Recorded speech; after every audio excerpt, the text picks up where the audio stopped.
નેતા ગોપાલ ઇટાલિયાએ ભાજપ પર આકરા પ્રહારો કર્યા છે। તેમણે કહ્યું છે કે ભાજપમાં જેટલા જોડાય છે એટલા જ લોકોનો વિકાસ થાય છે, બાકી સામાન્ય પબ્લિકનો કોઈ વિકાસ થતો નથી, વિનાશ જ થાય છે। નમસ્કાર, હું છું મમલ।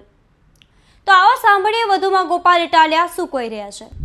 બાકી વિકાસ કોનો થયો છે એ અમારા ગામમાં ધોળામાં બધાને ખબર છે કોનો થયો છે। ભાજપમાં જેટલા જોડાણેલા છે એનો એકલાનો વિકાસ થયો છે, બાકી પબ્લિકનો તો આમાં વિનાશ જ થયો છે, કોઈનો કાંઈ વિકાસ નથી થયો। અને એટલે હું એવી ટૂંકી વિનંતી, કેમ કે લાંબી વાત કરવાનું ટાણું નથી રહ્યું, બહુ ઝાઝા વાગી ગયા છે, પણ ટૂંકી વાત એટલી છે કે એક વખત અમને તક આપો, આ અમારા ઉમેદવારોને તક આપો, અમને આશીર્વાદ આપો, અમે કરશું। અને તમે આ બધા પહેલી લાઈનમાં બેઠેલા ઉમેદવારોને મત આપશો તો ઈ મતથી છેલ્લે તો ગોપાલભાઈ, ઈશુદાનભાઈ, ચૈતરભાઈના હાથ મજબૂત થવાના છે। તમે નક્કી કરો કે આ ત્રણેય વ્યક્તિના હાથ મજબૂત કરવા જોઈએ કે ન કરવા જોઈએ। ગોપાલભાઈ કે ચૈતરભાઈ કે ઈશુદાનભાઈ છે એને મજબૂત બનાવવા જોઈએ કે ન બનાવવા જોઈએ? તો એના માટે મત તો અહીંયા આપવાનો છે। અને અમારી પાસે કઈ કોઈ એવા ભારે ભરખમ માણસો નથી, આમ બહુ મોટા મોટા કદાવર માણસો હોય, ત્રણ પેઢીથી રાજકારણમાં હોય, પૂર્વ મંત્રી, પૂર્વ જંત્રી, ફલાણા ચેરમેન ને આ અધ્યક્ષ ને એવું કાંઈ નથી। અમારી પાસે હાવ દેશી નાના માણસો છે જે આપણી જેવા હોય। આ મને જોઈ લો, ધારાસભ્ય છું પણ સપલા પહેરીને રખડું। ઝાઝા માણસ ટોળામાં ગરી ગયા હોય ને કોક ને કયો કાંઈ ધારાસભ્ય આવ્યા છે, પબ્લિક ગોતે આમાં કોણ છે, કોઈને ખબર જ ન પડે ધારાસભ્ય કયો છે। કેમ કે આપણે કાયમ કેવા ધારાસભ્યો જોયા છે, ઇસ્ત્રી ટાઈટ કપડા પહેર્યા હોય, સફેદ કોટી પહેરી હોય, ઉપર બે ત્રણ જણા આઘારેજો કરતા હોય, સહેજે લુગડા ઉપર દાગ ન હોય, જોડા ઉપર ધૂળ ન હોય, હાથ એકદમ ચોખ્ખા હોય, બે ત્રણ વીટી પહેરી હોય, આમ બહુ મોટી તોપ આવી હોય એવું, એટલે એમ ખબર પડી જાય કે આ જ હશે ધારાસભ્ય। મારી જેવો હોય એવું તો કોઈ સપનું ન હોય ને કે આવો હોય એમ। હવે આમાં ટોળામાં ભળી જાવ, નજાણ્યો માણ આવે, કાંઈ ધારાસભ્ય બેઠા છે તો કેમ નક્કી કરશે કયો હશે? અમે તો એવા સીધા માણસો છે, અમે અમારા હોદ્દાનું અભિમાન નથી કરતા, અમને સત્તા મળી છે એનો કોઈ અહંકાર નથી કરતા, અમે કઈ હવા નથી ભરાઈ ગઈ કઈ બની ગયા હોવાની। અમને તો જે જવાબદારી વિસાવદર ભેસાણની જનતાએ મૂકીને એના ભારથી અમે વિનમ્ર બન્યા છીએ, સરળ બન્યા, વધુ સહજ બન્યા, વધુ અમે લોકોની નજીક જવાની કોશિશ કરીએ।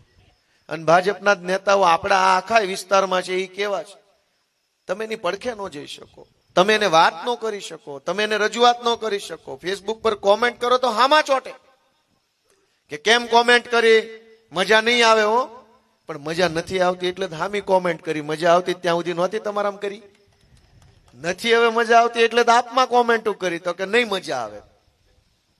30 વર્ષ સુધી મજા તમે એકલાય લઈ લીધી, હવે અમને ક્યાંથી મજા આવે? દોસ્તો, આ બદલાવ લાવવાનો સમય આવી ગયો છે। મારે તો ઘણું કેવું છે પણ હવે આ ઘડિયાળ મને ના પાડ્યા કરે, હાથમાં ત્રુજારી આવે છે અહીંયા। ના કેશું પછી પાછું। હવે તમે અમારા કનુ મામા ને અમારા બધા ઉમેદવારો ક્યાં ગયા, બધાના નામ મરદાનો, ધીરુભાઈ ને બધાને જીતાડશો। રઘુભા છે અમારા દરબાર, જો કેટલા મજબૂત માણસ છે। અમે ચૂંટણીમાં ઉભા રહીએ, હું નવો રાજકારણમાં આવ્યો તો ગઈ ચૂંટણીએ 2021માં, અમને શરમાવા આવે કે આ તો આપણા સમાજનું છે ને તમે ક્યાં હામાં ઉભા છો, ને આમાં આપણે હામું ન ઉભું રહેવાય। કેમ ભાઈ, તમે 30 વર્ષથી બધું ખાઈ પીને ધુબાકા માર્યા, ત્યાં સુધી અમને પૂછવા નહોતા આવ્યા સમાજમાં અમે છીએ, આપણે ઉભા રહે, આમ આદમી પાર્ટીમાંથી ઉભા રહે તો શરમાવા આવે, આપણા સમાજનું છે ન ઉભું રહેવાય, તો તમારે જ બધે ઉભું રહેવું, અમારે કઈ નહીં ઉભું રહેવાનું। માંડ આમ આદમી પાર્ટી અમને સ્ટેજ ઉપર બેહાર્યા, પહેલી લાઈનમાં બેહાર્યા, માઇક આપ્યું, એમાંય તમને તકલીફ। તમને 30 વર્ષ તમારી પાર્ટીએ કઈ હુંગાડ્યું છે, તમને કઈ બતાવ્યું? અમારી પાર્ટી છે એ નાના માણસોને આગળ લઈ આવે છે, અમારી આમ આદમી પાર્ટી છે એ ગરીબ ઘરના છોકરાને, સામાન્ય ઘરના છોકરાને, ગામડાના વ્યક્તિને ઉપર લઈ આવવાનું કામ કરે છે। આજે બપોરે હું હતો સાવરકુંડલામાં, એક 22 વર્ષની દીકરી છે કોળી સમાજની, એ અમારી ઉમેદવાર બની છે। મેં સામે આલીને એમ કીધું કે લે માઇક ને તું બોલ, ઘડીક તો એનો હાથ ધ્રુજ્યા, ઘડીક તો ન બોલી શકી, ઘડીક સંકોચ થયો બોલવું હું, પણ બોલી 5 મિનિટ, પણ એટલું સરસ બોલી। રાજુભાઈ સોલંકી બેઠા હતા, એને એને ઊંઘ પૂરી પાડી કે ભાઈ દીકરી બોલ તમ તાર, હું અહીં ઉભો છું। એને એમ કીધું, આવી જાવ અહીં ઉપર ભાઈ, એને એમ કીધું કે જિંદગીમાં પહેલી વખત કે અવડા મોટા નેતાની પડખે ઉભું રહેવા મળ્યું, આ માઇક મળ્યું, આ બોલવા દેશે તો હું મારા સમાજને વિનંતી કરું છું કે મને કઈક ટેકો આપો તો મારે આગળ વધવું છે. આ ઉપર વહી આવો ભાઈઓ, ઉપર વહી આવો, ઉભા રહ્યો, તમે તારે ઉભા રહ્યો, શીખો, ટ્રેનિંગ લઈ લો. આપણે તેજ ઉપર જ રહેવાનું છે, બહુ હેઠે રહ્યા. વહી આવો, મારે પડખે ઉભા રહી જાઓ, આંકર વહી આવો, વહી આવો. આવડા નાના નાના છોકરાને કોણ આગળ લાવે? બધી પાર્ટીના નેતાઓ પોતાના છોકરાને સેટ કરવામાં લાગ્યા છે. અમારી પાર્ટી તમારા છોકરાને આગળ લાવવામાં લાગી છે, નક્કી તમારે કરવાનું.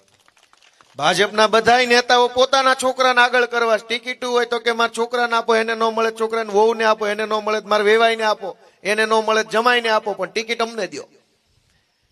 અને અમારી આમ આદમી પાર્ટી એ આવા નાના નાના છોકરાઓને અત્યારે શીખવાડે છે.